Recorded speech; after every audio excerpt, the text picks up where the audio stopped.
Welcome to AI Explains. Yeah. Today we are jumping right into our deep dive on the Global Carbon Budget 2023.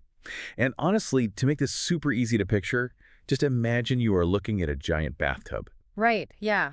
It sounds almost too simple, but it really is the perfect way to understand the data. So imagine the Earth is that bathtub.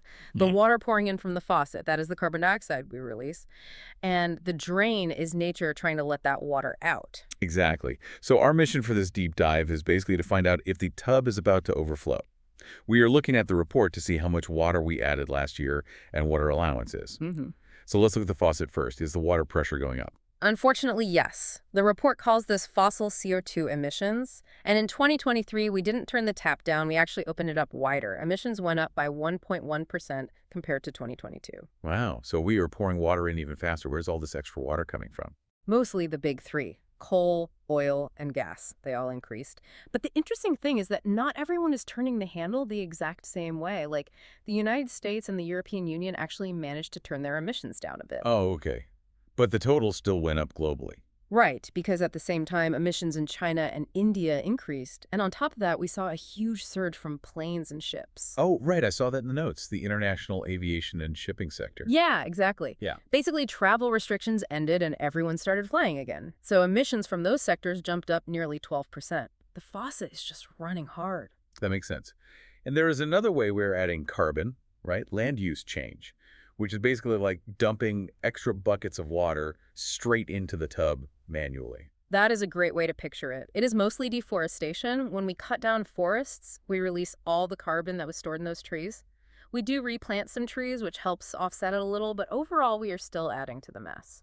Okay, so the water is pouring in fast. Now let's check the drains, or what the report calls nature's sponges. How well are they working? So we have two main sponges soaking up this mess: the ocean and the land. And usually they do an amazing job. The ocean sponge soaked up about 26% of our emissions last year. And the land sponge is like the forests and soil. Right. The land soaked up about 31%. But here is the really bad news from the 2023 report.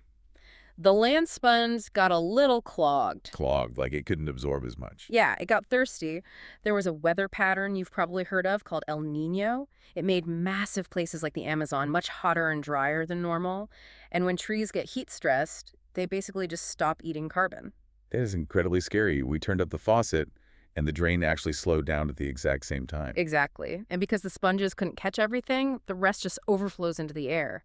And that is why the CO2 level in the atmosphere hit 419 parts per million. Which is like 51% higher than before we started building factories. Right. Yeah, pre-industrial levels, it is a huge jump. So let's talk about our allowance, the carbon budget. To keep the planet safe and keep warming under 1.5 degrees Celsius, how much room is actually left in the tub before it overflows? Almost none. We have about 75 billion tons of carbon left in that budget. I mean, 75 billion still sounds like a massive number to me. It does sound big. But you have to look at how fast we're spending it right now. At our current rate of emissions, we will blow through that entire allowance in about 7 years. 7 years. That is barely enough time to finish elementary school. I know, it is terrifyingly fast. We are basically spending down our savings account, and we are about to hit zero.